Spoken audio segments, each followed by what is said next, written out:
भारत के प्राइवेट नौकरी करने वाले सभी लोगों के लिए आज का ये वीडियो बहुत ज़्यादा इम्पोर्टेंट भी है, क्योंकि आज आप सभी लोगों को 122 फॉर्म की जानकारी देंगे, जिसमें भारत के प्राइवेट नौकरी करने वाले सभी लोगों के लिए 122 फॉर्म भरना क्यों जरूरी है और कब आपको 122 फॉर्म को भरना अब अनिवार्य है। नया नियम 2026 में 122 फॉर्म, और जो प्राइवेट नौकरी किसी भी कंपनी में आप करते हैं और जब आप नौकरी बदलते हैं तो 122 फॉर्म आपके लिए बहुत ज़्यादा जरूरी हो जाता है। तो चलिए हम वीडियो को शुरू करते हैं और बात करते हैं कि 122 फॉर्म सबसे पहले जो है ये क्या है और किसे भरना जरूरी है, कब भरना जरूरी है, इसको लेकर के पूरी इंफॉर्मेशन आपके साथ साझा करते हैं। तो देखिए, ये जो इम्पोर्टेंट जानकारी है जिसमें बताया गया है कि नौकरी बदलने पर नए नियोक्ता को फॉर्म 122 जो है देना जरूरी है। अब अगर आप किसी भी कंपनी में काम करते हैं और वहां पर आप जॉब कुछ दिन 2 महीना 4 महीना तक किया और फिर वहां से जॉब छोड़ करके दूसरे कंपनी में आप शिफ्ट कर रहे हैं, तो शिफ्ट करने के बाद जो है और 1 वर्ष में अगर 1 नहीं 2 नहीं 3 4 कई नौकरियों को आप चेंज किए हैं, तो जो आपका पीएफ अकाउंट होता है, जो प्रोविडेंट फंड या जो यूएएन यूनिवर्सल अकाउंट नंबर जो होता है, उसमें अलग अलग पीएफ जो कटते हैं, उस सभी पीएफ का जो है एक यूएन नंबर से जो है पूरी ट्रैकिंग हो जाती है। अब इसमें देखिए, आयकर विभाग ने वेतन भोगी कर्मचारियों के लिए नया फॉर्म 122 जो है शुरू किया है, ये इनकम टैक्स डिपार्टमेंट के द्वारा, जिसका उद्देश्य नौकरी बदलने के दौरान होने वाली टैक्स गड़बड़ियों को कम करना है। अब विशेषज्ञों का कहना है कि यह फॉर्म नहीं भरने पर कर्मचारी के वेतन से जरूरत से ज्यादा टैक्स कट सकता है।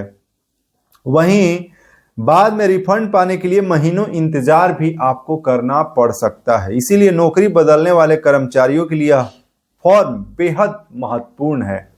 अब चलिए हम बात करते हैं कि पुरानी कंपनी, अब इसकी आखिर जरूरत क्यों पड़ी है, फॉर्म 122 की जरूरत क्यों है। तो देखिए, नौकरी बदलने वाले कर्मचारियों को पुराने नियोक्ता से मिली आय और वहां कटे टैक्स की जानकारी नए नियोक्ता को अलग अलग फॉर्म के जरिए देनी पड़ती थी। इसमें मुख्य रूप से फॉर्म 12B और फॉर्म 12BAA का इस्तेमाल पहले होता था, लेकिन अब जो है कर्मचारी जानकारी समय पर नहीं जो दे पाते थे या नई कंपनी तक पुरानी जानकारी जो है या पूरी जानकारी नहीं पहुंच पाती थी, जिसके चलते नया नियोक्ता कर्मचारी की पूरी आय को नई आय मानकर टैक्स जो है काटना शुरू कर देता था। तो इसलिए जो है इसकी जरूरत अब पड़ी है।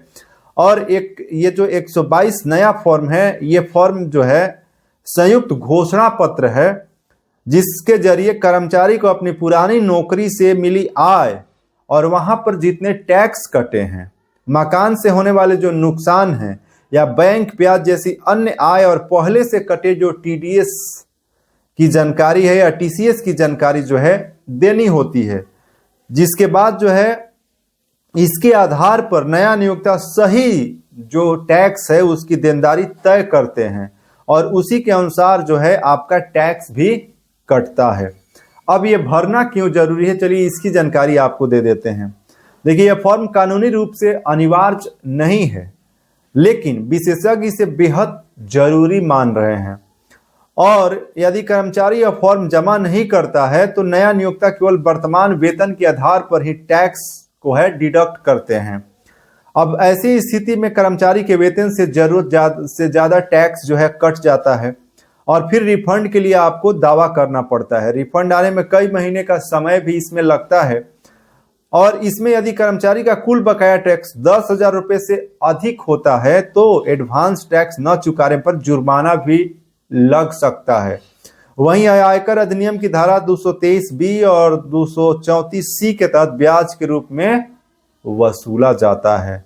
अब यदि आप फॉर्म ये देना भूल जाते हैं तो क्या होगा। तो देखिए, नौकरी आप शुरू कर चुके हैं और फॉर्म 122 जमा करना आप भूल गए हैं, तो ऐसी स्थिति में सबसे पहले पुरानी कंपनी से फुल एंड फाइनल सेटलमेंट की स्लिप लेना होगा आपको, और इसमें कुल वेतन और कटे हुए टीडीएस का पूरा हिसाब उसमें जो है रहता है।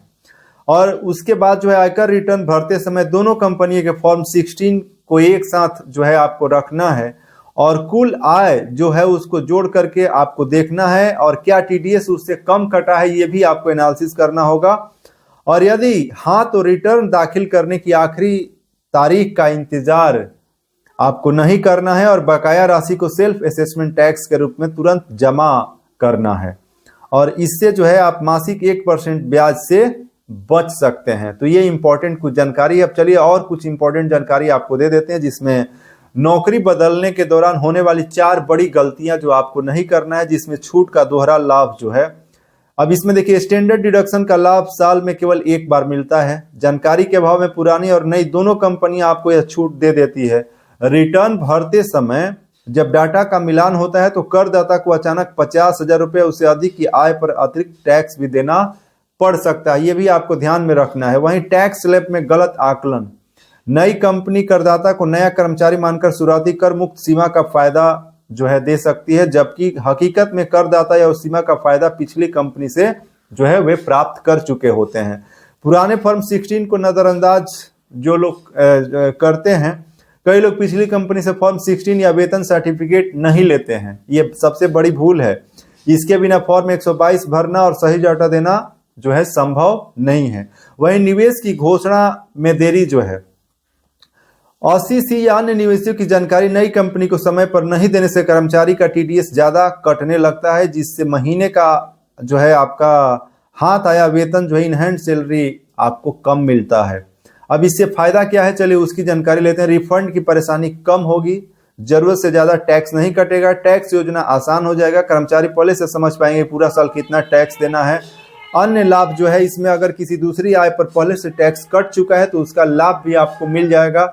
वहीं मकान के नुकसान का भी फायदा है। फॉर्म 122 के जरिए कर्मचारी मकान से होने वाले नुकसान की जानकारी भी जो है उसमें दे सकते हैं, और इससे कर्मचारी के घर खरीदने के लिए ऋण लिया हुआ जो भी है और ब्याज के कारण उसे जो हाउस प्रॉपर्टी लॉस हो रहा है तो वह जानकारी नए नियोक्ता को दे सकता है। इससे टैक्स की देनदारी आपकी कम हो जाएगी।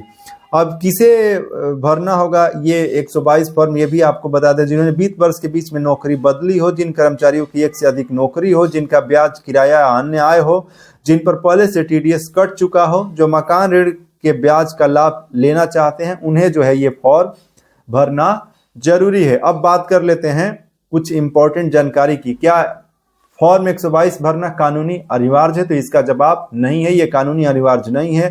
क्या गैर वेतन भोगी लोग भी यह फॉर्म भर सकते हैं? तो इसका जवाब नहीं है। फॉर्म 122 भरने का मुख्य फायदा क्या है? तो इससे टैक्स कटौती होती है, अतिरिक्त टीडीएस कटने से बचाव होता है और बाद में टैक्स रिफंड मांगने की जरूरत नहीं होती है।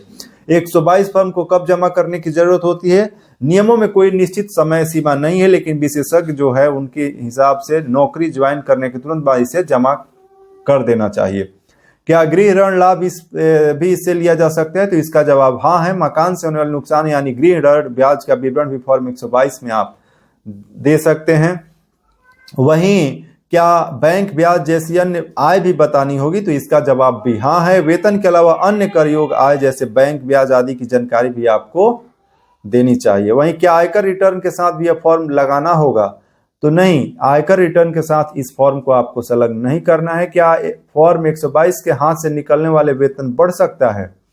तो हाँ, इसका जवाब हाँ है। अगर पहले से ही कहीं टैक्स कट चुका है और इसकी जानकारी नए नियोक्ता को मिल जाती है तो आपका अतिरिक्त टीडीएस कटने से बच जाता है। अगर पुरानी कंपनी में फॉर्म 16 नहीं दिया गया है तो क्या करना होगा? ऐसी स्थिति में कर्मचारी वेतन पर्ची बैंक खाते में नए वेतन और फॉर्म 26AS की मदद से जानकारी तैयार कर सकता है। हालांकि फॉर्म 16 मिलना सबसे बेहतर और सही सरल जो है आपके लिए जानकारी होगा। वहीं क्या निजी और सरकारी दोनों कर्मचारियों पर यह नियम लागू होगा? तो इसका जवाब हाँ है। यह नियम सभी वेतनभोगी कर्मचारियों के लिए, चाहे वे निजी क्षेत्र में हो या सरकारी सेवा में हो। अगर किसी को दो नौकरियां साथ साथ चल रही हो तो क्या होगा? तो ऐसी स्थिति में फॉर्म 122 उपयोगी रहेगा। कर्मचारी दोनों संस्थाओं की आय और टैक्स विवरण देकर सही कर कटौती सुनिश्चित कर सकता है। क्या बोनस और प्रोत्साहन राशि की जानकारी भी देना जरूरी होता है? तो इसका जवाब हाँ है। पुरानी नौकरी में मिला बोनस और विशेष भत्ता अन्य कर योग्य भुगतान भी आपको आय का हिस्सा माना जाता है और इसकी भी जानकारी आपको जरूर देनी चाहिए। क्या गलत जानकारी देने पर कार्रवाई हो सकती है? तो इसका जवाब हाँ है।